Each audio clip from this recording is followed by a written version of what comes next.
Hey, pull up in the Jag. Fire, bro. So last night, I was sitting around the kitchen table, doing whatever a hobby jogger does on a Friday night, and I realized, not intentionally, but I'd run 4 marathons in the past 4 months using 4 different pairs of shoes. So I thought it would be cool to put together some thoughts on everything I learned from that experience, how it affected my training, some things I would do again, some things I wouldn't do again, how long recovery takes or took for me, and how all these different shoes worked. And it's interesting because all 4 of the shoes that I chose are very different. None of them are really similar. 3 of them were carbon plated marathon racers, and then 1 of them was an old school, for me, old school training shoe. We're going up a gigantic hill here. I'm tired. Look at this beautiful sunrise. Morning sunrise! So that's what today is all about. 4 months, 4 marathons, 4 shoes, baby. Sharing with you everything I earned, everything I learned. Shout out to my mom's alma mater, by the way, UMass Lowell. Let's get into it.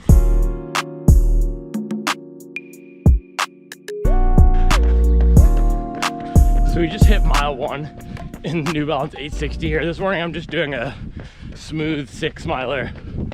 Tomorrow's the long run, so today's just nice and easy, short, relaxed run. But just hit 1 mile. I'm in the 860 by New Balance, 860 V14.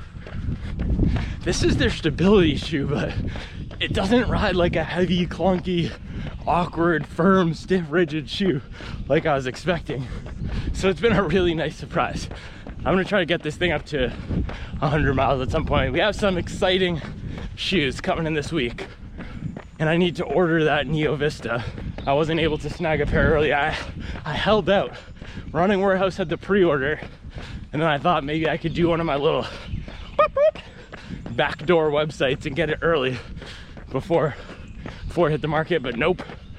So I missed the boat on the press pairs because I don't know anybody at Mizuno. I tried to email them, but I think it's like one guy in a back office in Japan or something. So at least for the running side, I know they have a big baseball team. But anyway, what was I talking about? This video is about 4 marathons. So the question might be why, right? Why would I do that? And I don't have an answer for you. And what I keep coming back to over the past few weeks is, ever since my graduation from Duke a few weeks ago with my MBA, where Jerry Seinfeld gave that great speech, I've been thinking about something he said, which is just do what fascinates you. Just do what you think is cool. And I think running 26-mile long runs is cool. I think it's a cool way to build fitness. It's a cool way to experiment with my own training. And that's what it's all about. You know, a lot of coaches, Cerruti, Lydiard, that Australian and New Zealander, I flipped those. No, I got those right. The former is an Aussie, the latter is a Kiwi. And that's a Forester. Shout out to my mother-in-law, Jill, pulling up in that. No, she got an Outback now. But a lot of these coaches who made big breakthroughs with the way that they could train athletes, particularly in these smaller countries where there wasn't a robust athletic system, discovered new ways of training, new ways to increase fitness by implementing stuff inside their own training and seeing what worked. So that's what I'm doing right now, just figuring out, can I discover any new adaptations that work for me beyond what's in the book? Because I've read a lot of the books, and last year was all about implementing what's in the books. This year was about, or is about, finding my own limits, blending a little bit of that conventional wisdom with some new things. So I've done 4 marathons since the beginning of the year. First one was a 2:55. in the Saucony Endorphin Pro 4, right around this neighborhood here. Second one was an official marathon race in the Asics Metaspeed Sky Paris. That's my current PR at 2:49. Third one was a 2 or about a 3-hour marathon in the Adidas Adios Pro 3. Kobe.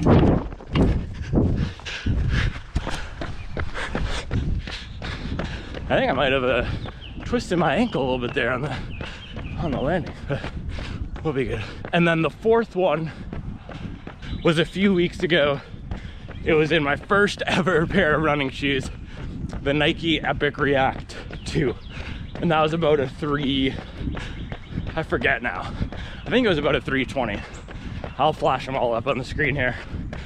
So a bunch of different paces, 30-minute difference from the slowest to the fastest. 3 of them around the neighborhood here in training as just long runs, and then 1 official marathon race. With that, guys, I'm gonna ease into this run right now at about 1.5 miles. Hopefully I didn't actually twist my ankle from that ridiculous Kobe Bryant impression, RIP.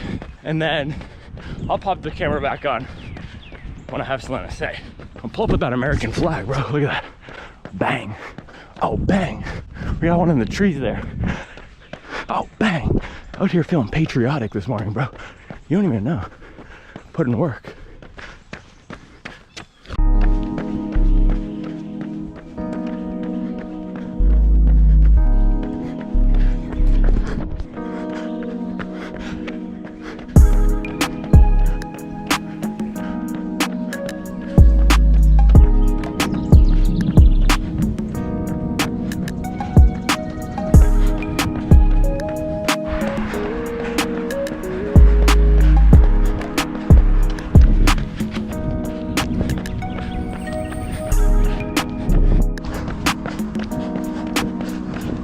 So the first thing I wanted to talk about here around the training and recovery before we get into the shoes is how long it took me to bounce back after each of these efforts. And it was a little bit different depending on how fast I was going, but from this last one, I ran about a 3:20.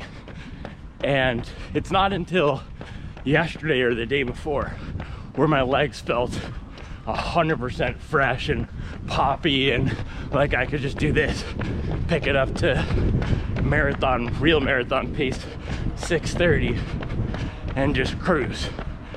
Because for the past week and a half, or almost 2 weeks now since I did that last marathon, we were gutting it out a little bit on tired legs. So it never was at a point with any of these marathons where in the recovery I had to completely stop running. But for me, it was more about slowing the mileage way down and then removing any sort of, and that's a Fire Land Cruiser or LX, Lexus version, removing any sort of faster speed from my plan for the week. So now I feel I'm back. Each time it was about 2 weeks probably till I was fully back.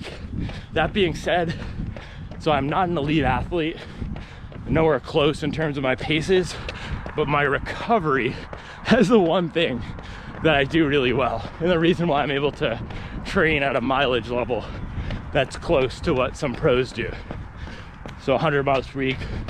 The top pros, I mean, Kiptum, rest in peace, he was an absolute beast, huge inspiration. He was at 180 at some points. I think Kipchoge's around 140. But I usually hang around 100, at least for the past year or so.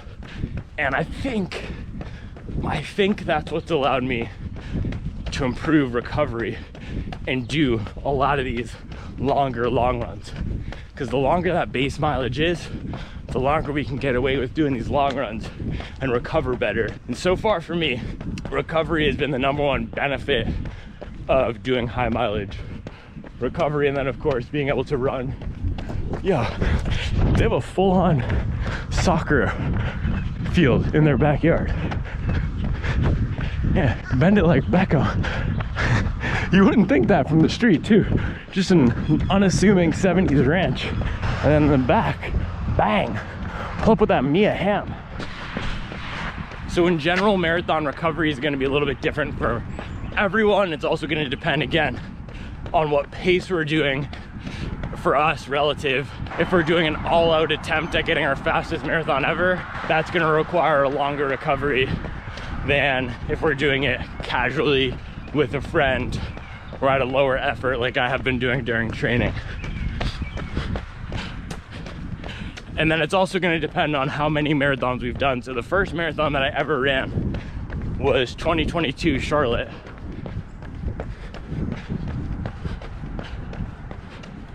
And for that one, I got kind of injured during that block, and then I didn't really feel fully back till probably about 2 months later.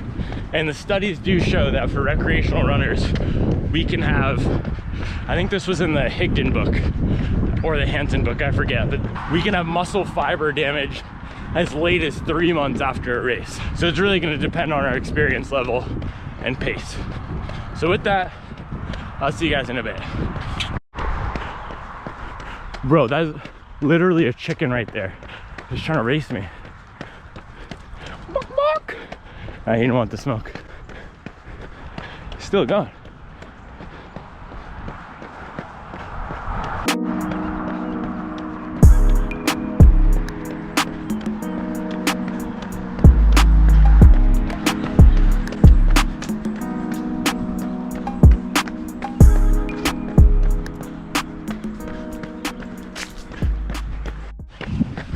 Before we get home here, there's one thing I feel I have to say.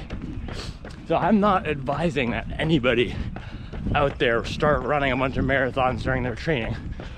And I've also acknowledged in the past this is not the optimal way to train in the short term, that is.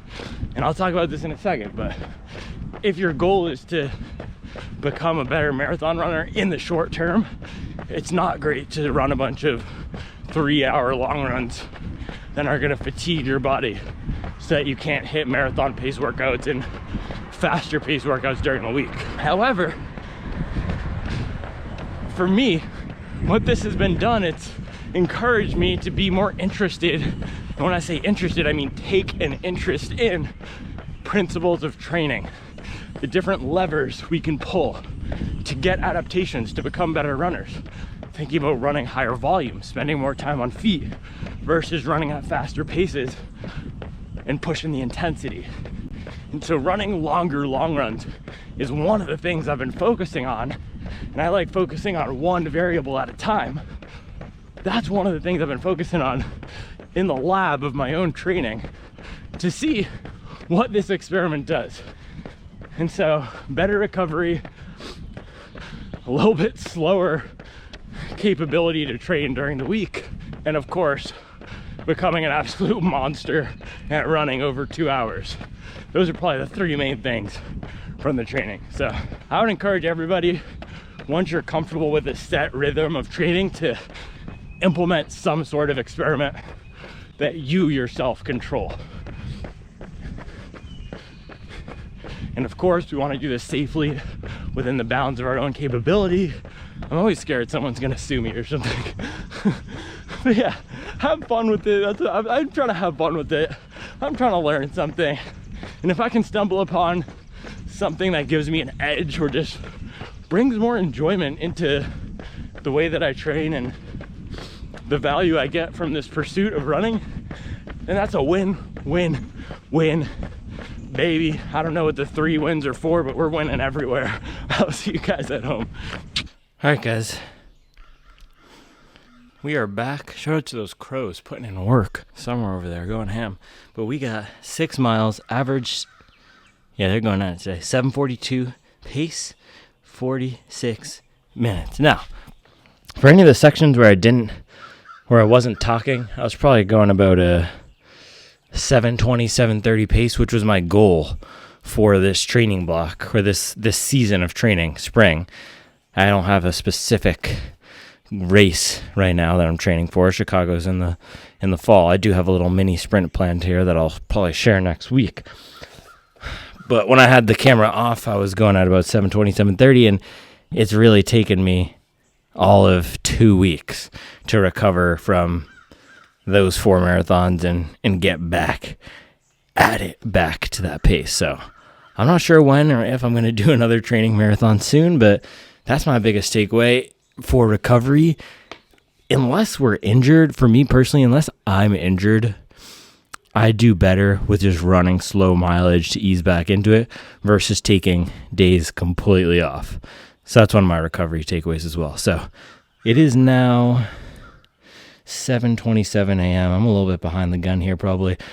I'm going to go spend some time with the fam. I think we're going to do farmer's market, get into some other shenanigans. Charles wants me to power wash the Mint Hill shoe steps like you all. Look at them.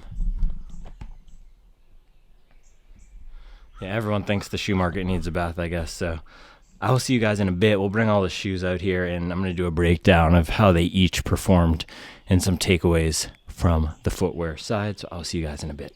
All right, guys, it is 1:11, taking a little snack break from power washing. We are putting in the absolute work over on the other side of the house. I'll see if I can get some footage and include it in tomorrow's video. So stay tuned, because the Mint Hill shoe market, all this lichen, whatever it is right here, all this moss, all these little things, these guys growing, he gone. That's about to be gone next week. Anyway, I want to take you through all of my shoes for these 4 marathons that I've run. These are actually not in the right order, and how they perform for me, and just general takeaways about footwear in general when we're thinking about picking a marathon shoe. And the biggest thing here is how each of these shoes influenced my experience racing or running. So first one up here, we have the Saucony Endorphin Pro 4. So this is the shoe that I picked for a marathon time trial I did around the neighborhood here. So a time trial is 90% effort. It's not an all-out assault at a PR. I got this concept from Lydiard, a coach from New Zealand, and he used time trials as a way to introduce some stimulus into training without going to a race. And nowadays it's more common to do race pace workouts with intervals, and it's a little bit less of a stress on the body to do it than to do a time trial, like a 10K time trial or a 5K time trial, but I'm a big fan of them. So I wanted to do this 26-mile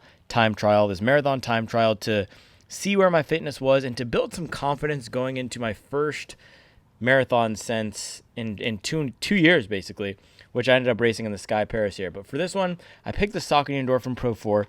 This shoe was awesome for that because it was comfortable. It's the right amount of stable, and I still think this is probably the best marathon shoe for recreational runners on the market, and it's a shoe that I'm just comfortable spending time on feet in. So of all these shoes here, this one is the best blend of comfort and support. And so I ran that marathon in 2 hours, 55 minutes. My goal was to go under 3 hours to feel confident working at sub 3 pace.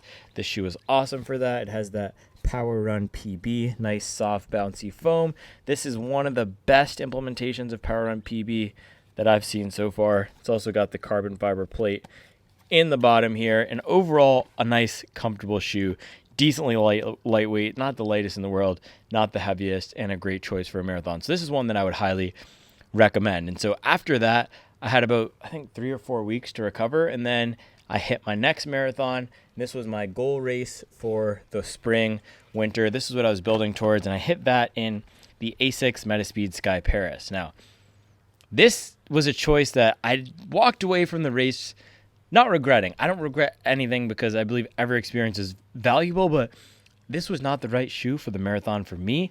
The stability isn't that great. It's got a super narrow heel here. Take a look at the Sky Paris versus the Endorphin Pro 4. Endorphin Pro 4 is almost as wide as some training shoes, really stable, really comfortable. It also runs a little bit shorter than what you'd expect for the standard size. So I'm a 10.5. This fits more like a 10 would in other training shoes, other racing shoes. So I left with my feet a little bit banged up from that marathon. It is a fast shoe.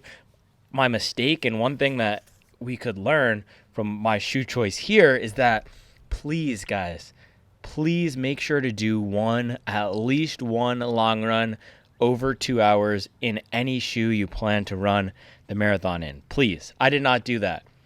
And I review these running shoes and talk about these running shoes and run dozens of different shoes, and I made that mistake. But that's why, again, with this whole idea of experimentation, that's why I do these things. If I make a mistake, I can learn from it, and then hopefully I can share it so that you could learn from it. So that was my biggest takeaway. I did not do the 20-mile long run in this, and if I had done that 20-mile long run before I picked this for my race, and I picked it because it felt fast, I would have discovered that even though it felt fast and it felt aggressive, I did not have as much room up in the toes as I would have liked for the end of a 20-mile run, and the stability in the heel was not so great for me as we got past that 2-hour mark.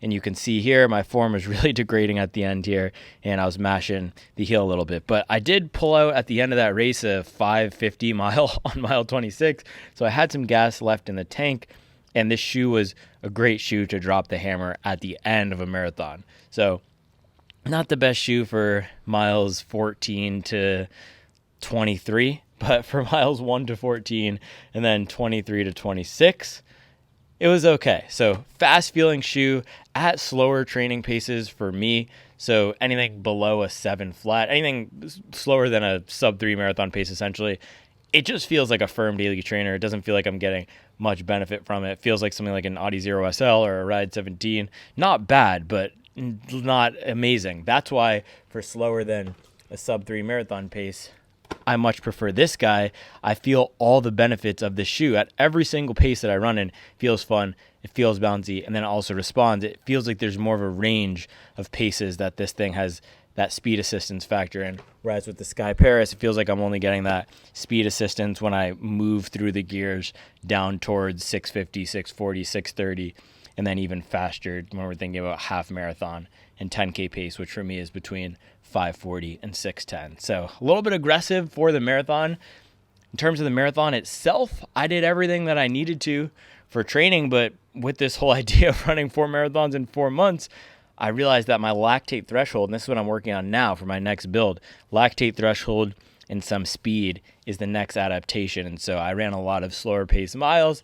So I came in at 249, which for me was good. That was a PR, but not maxing out my potential, especially given where I've raced half marathons before. So we're going to work on some more speed in the next few weeks, which is going to be fun. So next up here, for the third marathon, I ran this one a few weeks after I ran that PR in the Sky Paris. That was Coast Guard Marathon. Next one I ran in the Adidas Adios Pro 3.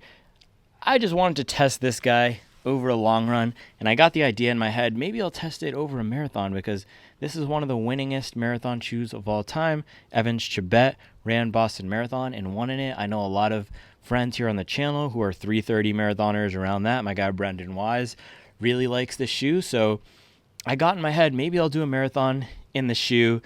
I was a few weeks recovered from the Coast Guard Marathon where I used the Asics shoe, and everything just fell into place, and so I decided to do it. I actually wasn't sure until the end of the run. I came back here, and it was about mile 23, and you can see the little, where we do the breakdown there with the brick.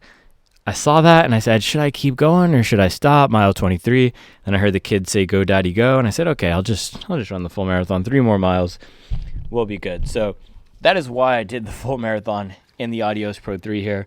Comfortable shoe. It's fun. It's bouncy. I could see why people like it. I put this in my top 5 marathon racers, my 5 favorite, because I walked away from that run feeling like my legs were decently fresh, as fresh as they could be, not beat up. It had enough support. The foam really started to break in for me. Now you guys have got, I want to run another long run in this thing. I have some other things to test, but the grip was great, the stability was great, the foam is fun, and for running at faster paces, it feels good. So biggest takeaway from this shoe is this is going to be a great buy once the Pro 4 comes out. I would, and Adidas is not, they're not great with their inventory. Asics is killer with their inventory. They do not have any excess. They let everything sell out. They're not going to give you great deals other than the Gel Nimbus. They didn't let that sell out. But there's going to be tons of inventory flooding the market on the Adios Pro 3. I've already seen I saw a $60 deal someone posted at Ross. So stay tuned for some of this to hit the market. I love this Light Strike Pro foam, and even at $250, even at full price, this still is a competitive shoe versus other things. Main thing here, though, is going to be a lot heavier than something like the Sky Paris, and it's even a little bit heavier than the Saucony Endorphin Pro 4 here. So if we're thinking about most aggressive to least aggressive, this is how I would put it right here. Sky Paris, most aggressive Saucony Endorphin Pro 4 is in the middle, and then the Adios Pro 3 is the least aggressive. These are pretty close. I'd put it like this, where you have the Sky Paris all the way near the camera, and then you'd have the Pro 3 and both of these are Endorphin Pro 4 and Adios Pro 3 somewhere over there. But this guy is really aggressive. These are a little bit closer. Both have good stability. Both are bouncy. The Adios Pro 3, the Light Strike Pro in there, is a little bit soft, or a little bit denser, a little bit firmer. Takes a little bit more time in this guy to break in, but once it does, it just keeps going. You do have to have a little bit of a stronger or more powerful running style to have this be the optimal shoe for you. It can work for a variety of people, but I've felt that when I'm putting a little bit more force into the shoes where I get the most benefit, and a lot of our friends on the channel, again, bigger runners who are running 3:30 marathons or even a little bit slower, like the shoe. So this is if there's anything like a workhorse marathon shoe, this would be it. It's super durable. People take these up to ridiculous high mileage. You have nice thick layer of Continental rubber here. The Endorphin Pro 4 is also going to be a decently durable marathon racing shoe. I want to get a 100-mile review of this guy at some point, but if we're thinking about durability, these two are going to be great. The Adios Pro 3 is the king of workhorse tank marathon racer durability. So that was my third marathon. I ran that in about exactly 3 hours. I took a little pit stop at the gas station for a minute, so I think the official time was 3:01, but if we just include the running time, I think it was 2:59. I didn't have a big training takeaway from that, but I guess it's that I'm capable of running 3-hour marathons pretty consistently. I think that was maybe the biggest takeaway from that, thinking about the training. And I think this is also the point where I realized my ceiling and my floor were pretty close together, and why I need to start working on some more speed, because I'm able to get out of bed and run a sub-3 marathon nearly any weekend, but then my PR is only 2:49. So it's not a huge difference between a training long run around the neighborhood and then a marathon PR.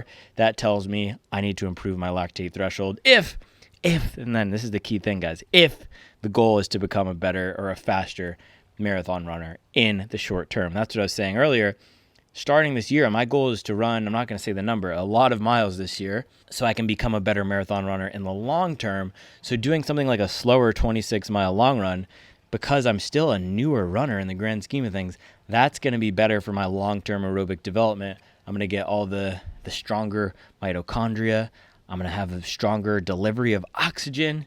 I'm going to get better at burning fat, not carbs. So doing those 26-mile training runs, that's what is going to help with those cellular level developments that are a little bit harder to come by. And then in the short term, we can improve lactate threshold a little bit quicker. You can improve that in maybe 3 weeks to a month, one micro training cycle by focusing on it. And so if I want to take 3 minutes off my marathon PR, I could do that simply by focusing for 1 month on maybe bringing the volume down a little bit, slamming lactate threshold. So it's all about what's our short-term versus long-term goals. I'm now going to shift back a little bit toward long-term goals, towards short-term goals, because I was focusing more on the long-term goals of becoming a more aerobically fit runner. But all these experiences are valuable. So Adios Pro 3, highly recommend that guy. And then last up here, the fourth marathon I have done this year, and not the final. I'm planning to do at least one more, probably a few more to test some shoes. By the way, if you want to see me do a marathon test with any race shoes or training shoes, whatever it might be, let me know below what shoes do you want to see me do a marathon test in. Anyway, last marathon I did was in this guy 2 weeks ago. First running shoe of all time, Nike Epic React. This thing is absolutely beaten into a pulp, definitely past its prime. Seen hundreds of miles. I didn't use Strava back when I had this shoe, but you can just look at it and see it has probably at least 200 miles of running use, maybe more, and tons of walking and casual use is the thing. So I don't actually know how much, probably not 200 miles of running use, just because I wasn't running super long when I was using this, but a lot of casual use, a lot of gym use, beach. I would just leave it in my old Jeep and beat it down into the ground. So the reason I ran a marathon in this shoe is because I wanted to prove a point that we don't need the latest and greatest in marathon racing technology. We don't need a shoe like the Sky Paris just to get started. We don't need a shoe like the Saucony Endorphin Pro 4 to get out there and build a habit of running. And so that's why I ran a marathon in this shoe. I'm not sure if I got my message across. I'm not sure if it was helpful, but it was something that I wanted to say, and that was one of the ways that I could do it. I communicate with shoes, I guess. So that was the point of running in this super old shoe that wasn't that comfortable. Now, the ride experience of it was okay. It was also cool to see how much technology has advanced in the past 4 years, in the past 5 years since it came out. And I actually haven't done this. So this is a great time to do it.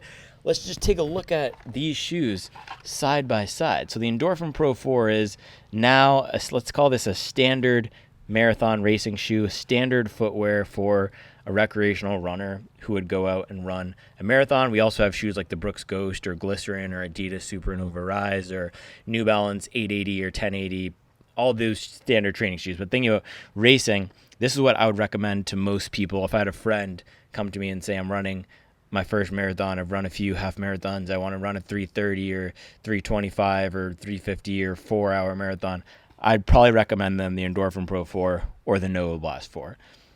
And Nova Blast 4 is similar to this in stack height. It's a little bit wider, but if you compare these two, you can see how much taller in stack the Endorphin Pro 4 is. It's got a little bit of a wider base. And then just thinking about the actual foam inside, the React foam is one of the nicest. This OG version of React, I'm not sure if it's the OG, but whatever version of React Nike had in here is actually really nice. But we get more of it in the Endorphin Pro 4, more foam. We also have a bouncier foam. It's also going to take more of that impact, more impact absorbent foam.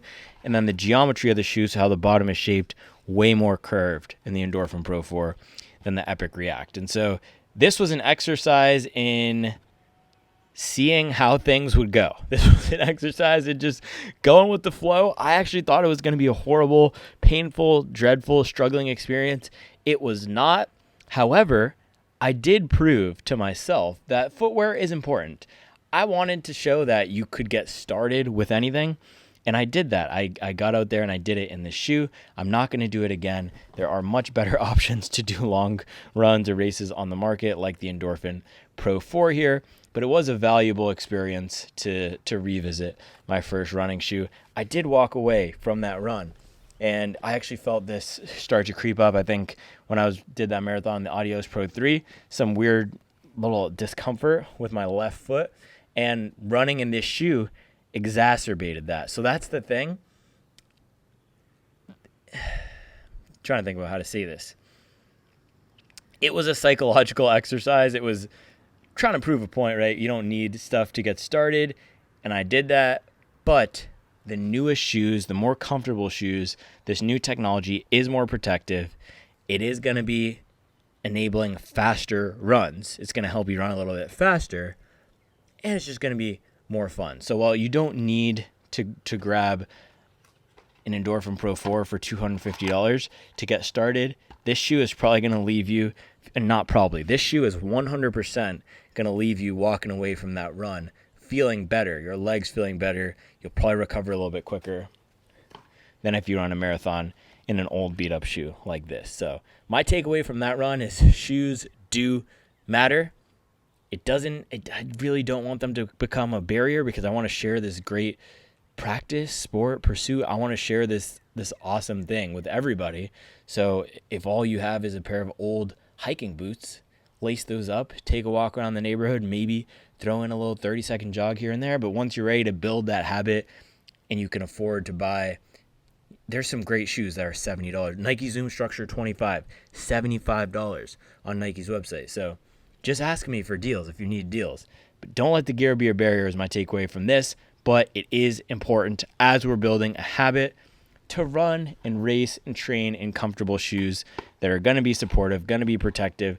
There's a reason why every popular training shoe and racing shoe on the market, not every popular, but a lot of the popular models have now gone towards these higher stack heights, wider bases, more stability, makes it easier to run, makes the legs feel a little bit more protected. And anecdotally, there's no evidence yet that shows higher cushion shoes prevent injuries. But anecdotally, I can tell you, I feel a lot more comfortable running in higher cushion shoes with some support in the back with wider bases. So there you have it, guys. This was a fun little different video. I'm trying to mix in some of this training and learnings stuff throughout our schedules. Let me know what other training topics you want to see. Let me know what questions you have on the shoes. Let me know if you want deals. As always, guys, I appreciate you watching, and I'll see you tomorrow for the long run, baby. Let's go.